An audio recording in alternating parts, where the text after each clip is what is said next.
God, drie-enig eer, wat ons ewig laat lewe. Soos wat ek vir u genoem het aan die begin van die diens, ons gaan vanoggend saam lees uit Eksodus 17, dis 'n baie kort gedeelte, dis net 7 verse, die eerste 7 verse van daardie gedeelte, en die opskrif is natuurlik die water uit die rots. Eksodus 17 vers 1 tot 7.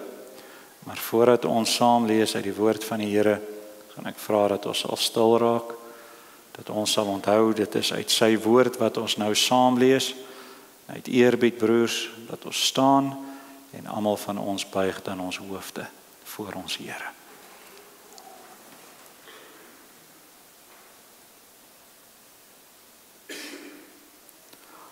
Almagtige God en ewige koning, saam met die psalmdigters sing ons nuwe lof aan u, o Here. U wat wonders doen, u wat redding bring. Saam met die strome slaan ons die hande saam voor u. En saam met die gebergtes ekho ons die eer van die Here, die eer wat ons aan u alleen bring. Ons weet, u kom weer en die ganse aarde sal voor u regsbank buig. Dankie vir die voorreg, o Here, om vanoggend vanuit die woord te kan lees.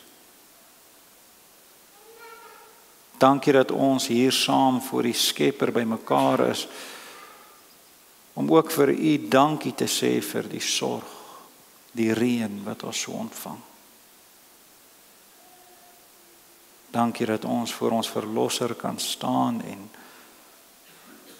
vir u om vergifnis kan vra vir al die dinge wat nie reg is in ons lewens nie. Ons vra dat u hulle sal seën wat die komende week verjaar. En ons dra elkeen van ons broers en susters en hulle families aan u op, wat op hierdie stadium ook deur groot beproewinge gaan. Meneer Jan, Jopie, oom Mike en oom Henny, Frikkie en oom Skalk. Dan ook oom Piet en tannie Rita.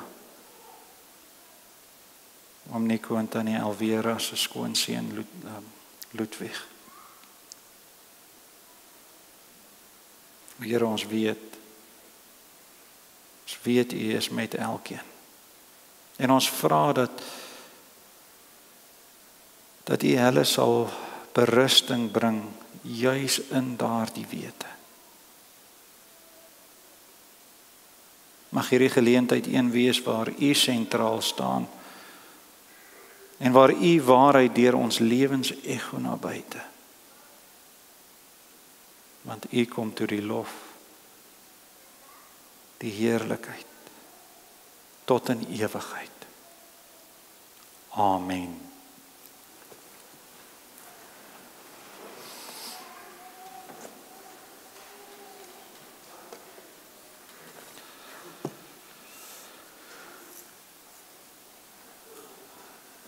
Hierdie stukkie geskiedenis dra die tema van een wat hom deurlopend deur die geskiedenis wat God ook saam met sy volk, saam met sy kinders gestap het, keer op keer herhaal. En dit is ongeloof en ontrouheid. Maar u sal ook hoor vanoggend, al is dit iets wat ons keer op keer deur die geskiedenis sien, wat sentraal staan, is ten spyte daarvan die getrouheid van ons Here. Ek lees vir ons Eksodus 17 vanaf vers 1. Daarop het die hele vergadering van die kinders van Israel volgens die bevel van die Here van plek tot plek uit die woestyn sin getrek en laar opgeslaan in Rafidim. En daar was geen water vir die volk om te drink nie. Toe twis die volk met Moses en sê, gee julle vir ons water om te drink. Maar Moses antwoord hulle, wat twis julle met my? Waarom versoek julle die Here? Maar die volk het daar gesmag na water. En die volk het teen Moses gemurmureer en gesê, waarom het u ons dan uit Egipte laat optrek om my en my kinders en my vee van dors te laat omkom? Toe het Moses die Here aangeroep en gesê, wat moet ek met hierdie volk doen? Dit skeel maar min of hulle stenig my. En die Here het Moses geantwoord, trek voor die volk uit en neem van die oudstes van Israel met jou saam en neem jou staf waarmee jy die Nyl geslaan het in jou hand en gaan weg. Kyk, ek sal daar voor jou by die rots op Horeb staan, dan moet jy die rots slaan en daar sal water uitkom dat die volk kan drink. En Moses het so gedoen voor die oë van die oudstes van Israel en die plek Massa en Mariba genoem vanweë die twis van die kinders van Israel en omdat hulle die Here versoek het deur te sê, is die Here in ons midde of nie? Die Here sê vir Moses vers 6, kyk, ek sal daar voor jou by die rots op Horeb staan, dan moet jy die rots slaan en daar sal water uitkom dat die volk kan lewe.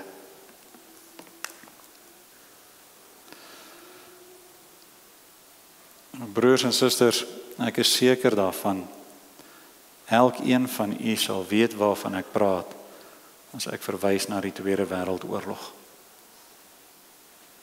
Destyds baie jare terug ons nog hierdie geskiedenis op skool behandel.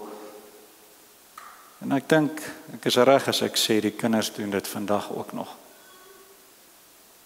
Maar nietemin, almal is veronderstel om te weet waaroor dit gaan, net op grond van al die stories en die films wat al daaroor gemaak is.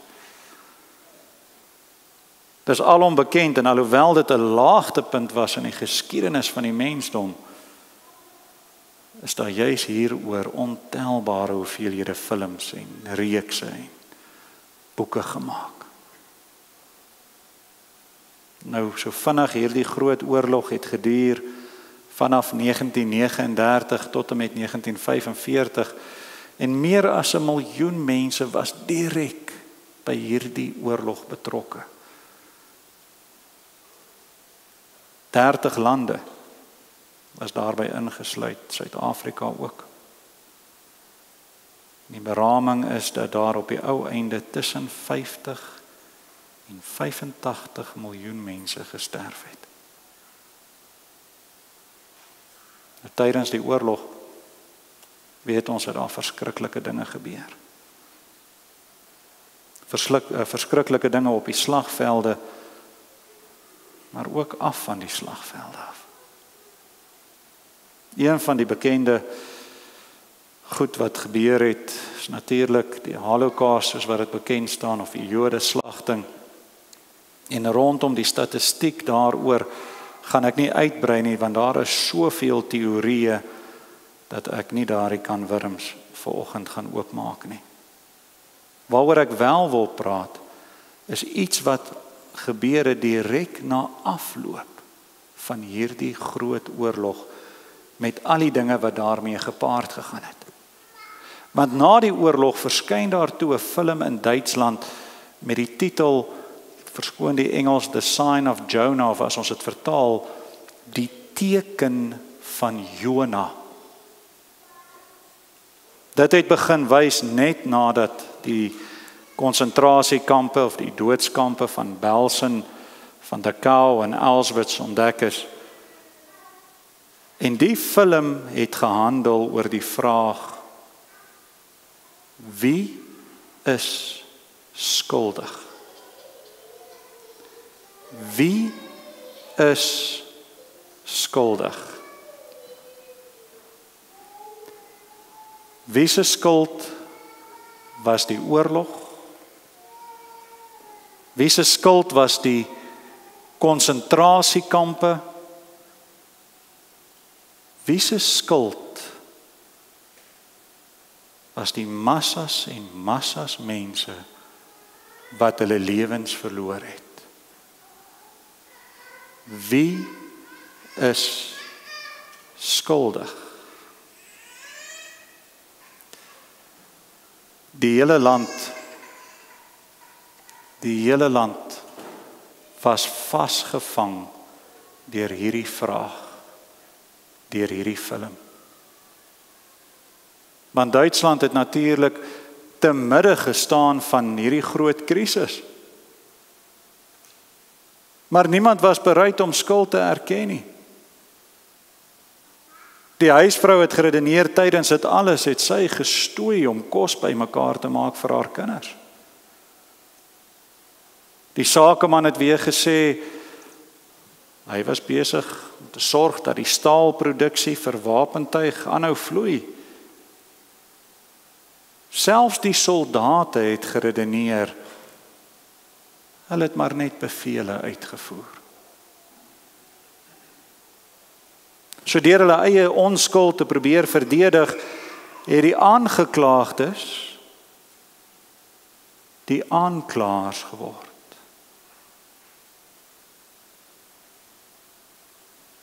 Die mense het begin om na mekaar die vinger te wys. Almal was tot 'n mindere of 'n meerdere mate skuldig. Sommige deur hulle stilte oor dit wat besig was om te gebeur. Ander deur wat hulle gedoen het tydens die oorlog en nog ander oor dit wat hulle moes doen en versuim het om te doen.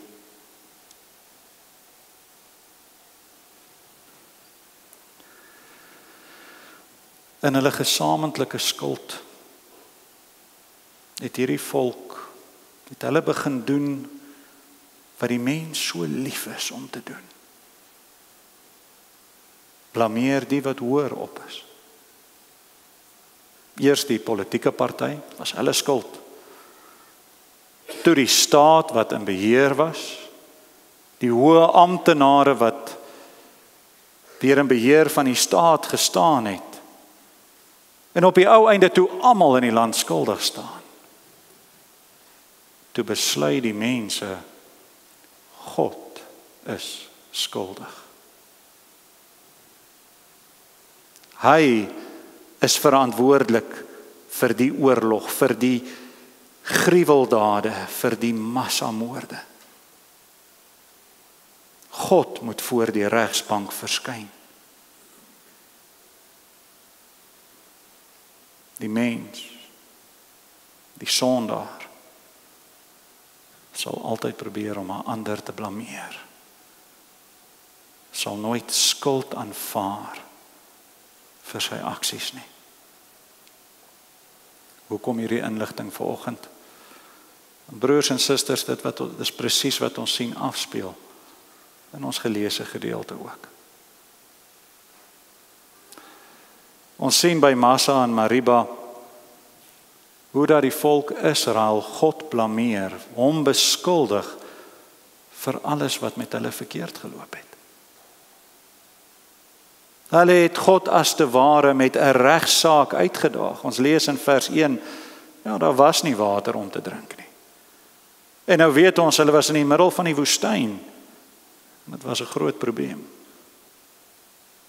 Dadelik het hulle begin blaam soek vir hierdie omstandighede waarin hulle self bevind het. En eerstens wys die vinger na Moses, God se dienaar wat hulle uit Egipte uitgelei het. Waarom het u ons dan uit Egipte laat optrek om my en my kinders en my vee van die dors te laat omkom? Gee julle vir ons water om te drink. Maar eintlik eintlik hierdie vinger na God gewys. En daarom vra Moses hulle, wat twis julle met my? Waarom versoek julle die Here? Op daardie punt het God reeds aan die volk oor en oor sy almag bewys. Die pla in Egipte, waardeur hy hulle bevry het.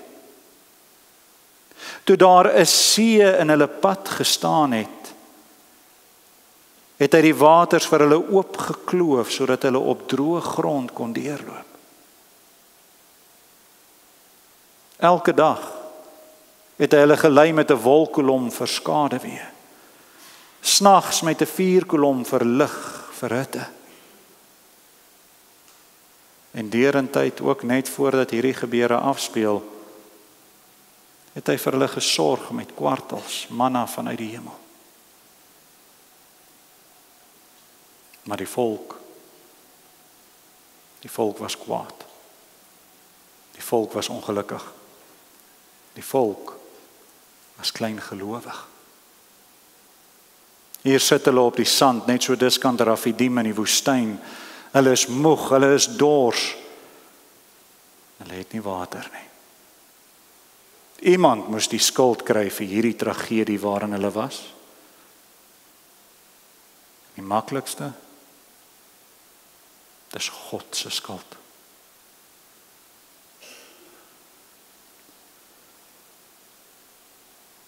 Nou broers, susters, kinders. Hier sien ons die tema wat sentraal staan deur die hele woord. Ons sien God se genade. Want God het hulle nie vernietig nie. Wat was sy reaksie op hierdie beskuldigings, hierdie blaam wat die volk teen hom gekoester het?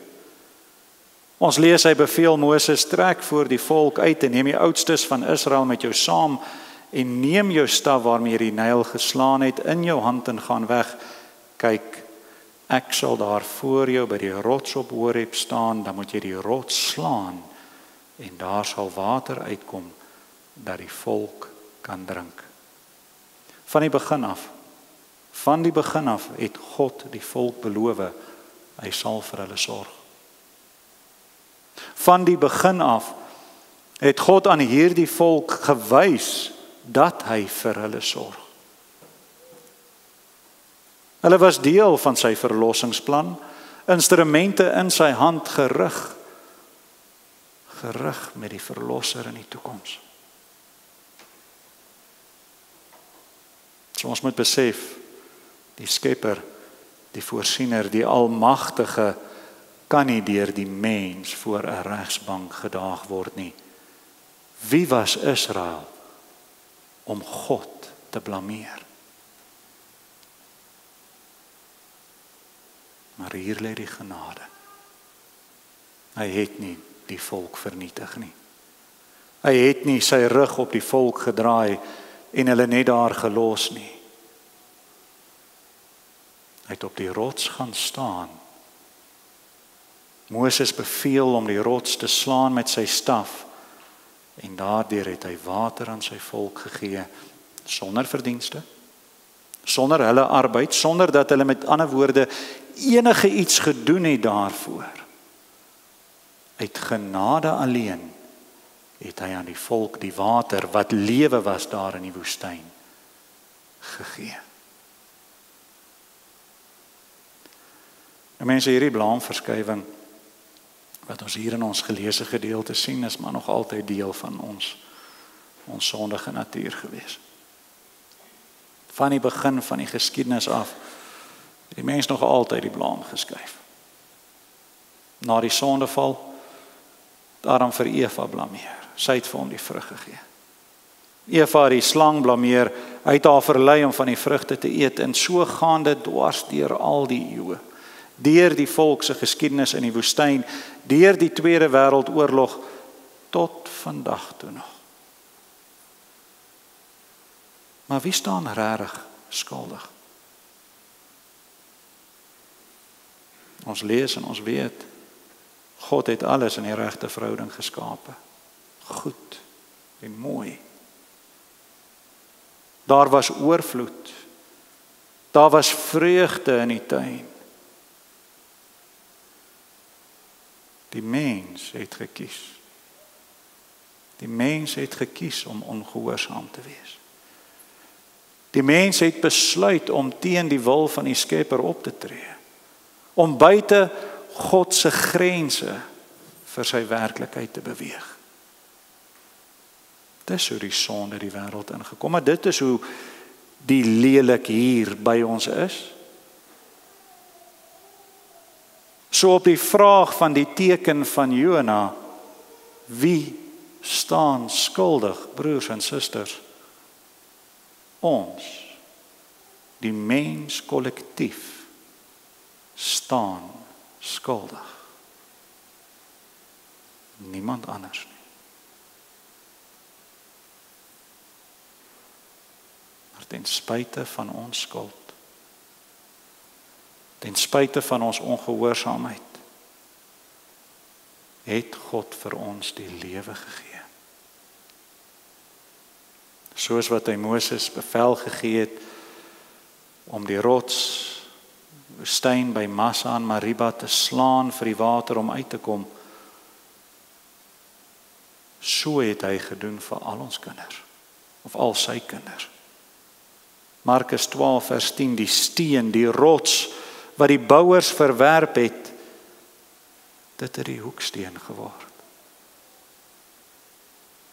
Christus, die rots wat deur die mens, deur sy volk verwerp is geslaan en gebreek op Golgotha, sodat die lewenswater vir die kinders van God sal vloei.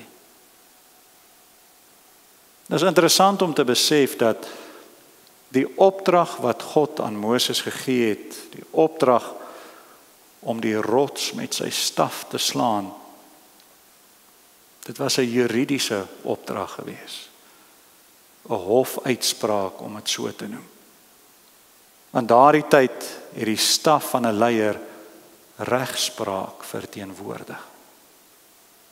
En soos wat die rots waarop God gestaan het, as te ware deur Moses geoordeel is deur die hou, sodat God deur die rots water aan die volk sou gee. Soos Christus, wat God is, ter dood veroordeel deur die mens, sodat God deur hom die lewenswater aan sy kinders gee. Ons, die wêreld, die mens, ons is die oorsaak van ons swaar kry. Ons is die oorsaak van ons dors in hierdie lewe. God het dit nie veroorsaak nie. God is nie skuldig nie. En al is ons so lief daarvoor om die blame te skuif en aan te hou skuif, die vinger te wys, is ons ten diepste die oorsaak van die probleem. Ons is verantwoordelik vir die stand van sake. Maar God, ons Here, het homself daarvoor laat oordeel. Homself as rots aan die kruis laat slaan, sodat die lewenswater vanuit hom sal vloei, net soos wat die water vanuit die rots in die woestyn gevloei het.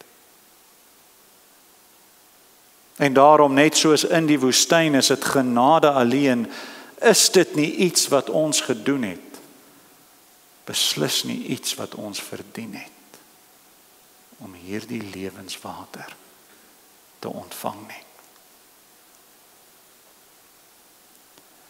Nou vandag, soos jy weet, is die mens nog steeds lief daarvoor om God te blameer vir alles, net soos daardie film na die Tweede Wêreldoorlog.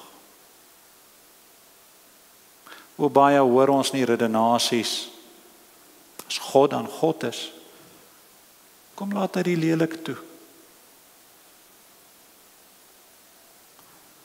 As God dan God is, Hoekom die sonde? Kom vat hy dit nie net weg nie? En nou hoor ons baie maal mense wat sê, hulle wil nie 'n God aanbid wat hierdie lelik toelaat nie. Hulle wil nie iemand volg wat soveel seer bring nie. Maar ons, broers en susters, ons is verantwoordelik vir die seer. Ons is verantwoordelik vir die lelik, nie God nie. Ons het ons rug op hom gedraai, nie andersom nie. En nou lyk die situasie in die wêreld vandag donker. Mense oral is daar moeilikheid, rook in die lug, busse wat brand, opstande, glas op die grond van bottels wat gegooi word en winkelvensters wat gebreek word. Dwars oor die wêreld sien ons polisiemanne wat aangeval word, staatsvoertuie wat verniel word. In soveel lande absolute chaos, amper anargie. En ook hier word dan vinger gewys. Dis daardie groep se skuld. Of dis omdat daardie ene dit gesê het. Die mense ons hoef nie ver te gaan soek nie. By ons gaan dit net so. Onder ons eie mense gaan dit net so. Dis die ja-stemmers se skuld. Natuurlik gebeur hierdie dinge, want wat kan ons nou anders verwag van die ANC? Dis hulle natuur. Gaan so as gevolg van al die korrupsie. Dis die regering se skuld. Dis ons nuttelose weermag ensovoorts. So word die vingers gewys. Ons is ook in 'n krisis. En ons as volk bevind ons ook in soveel opsigte in 'n geestelike woestyn. Maar mense, ons is kerk van Christus. Ons is volk van God, gelowiges in sy bloed. En soos wat hy 'n plan met die volk gehad het in die Ou Testament, ook daar in die woestyn by Massa en Mariba, net so het hy met 'n plan, het hy 'n plan vir sy kerk vandag. Met Israel het hy 'n pad gestap deur al hierdie groot en moeilike tye tot en met die koms van die groot rots van Christus Jesus. En met ons, met die kerk vandag, stap hy steeds daardie paadjie tot en met die wederkoms van die rots. Ons kan nie toelaat dat omstandighede die oorhand kry oor ons geloof nie. Want wie is die mense wat God blameer? Wie is die mens wat skuld verskuif het na die Tweede Wêreldoorlog? Wat was die kenmerk van die volk wat God blameer het in die woestyn? Broers en susters, Hebreërs 3 vers 12, sorg daarvoor dat daar nie miskien in een van julle 'n bose en ongelowige hart is, deurdat hy van die lewende God afvallig word nie. 'n gelowige verskuif nie blaam nie. Die ongelowige doen. Ons moet vashou aan die geloof wat God ons geskenk het. Geskenk het in die rots, Christus Jesus. Ons moet vashou aan die wete wat die lewende water uit die rots vir ons beteken.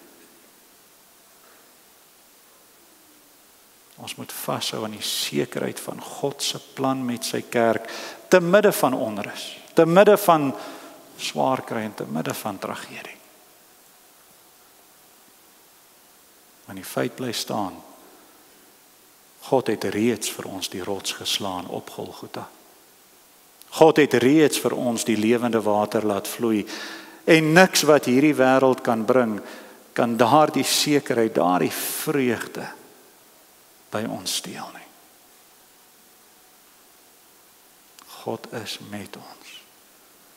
En hy staan met ons deur al hierdie dinge om op die ou einde ook sy plan met ons, met die kerk te verwesenlik. Broers en susters, ons kan vas staan op die rots, die hoeksteen, vir ons geslaan. Amen. Kom ons bid saam.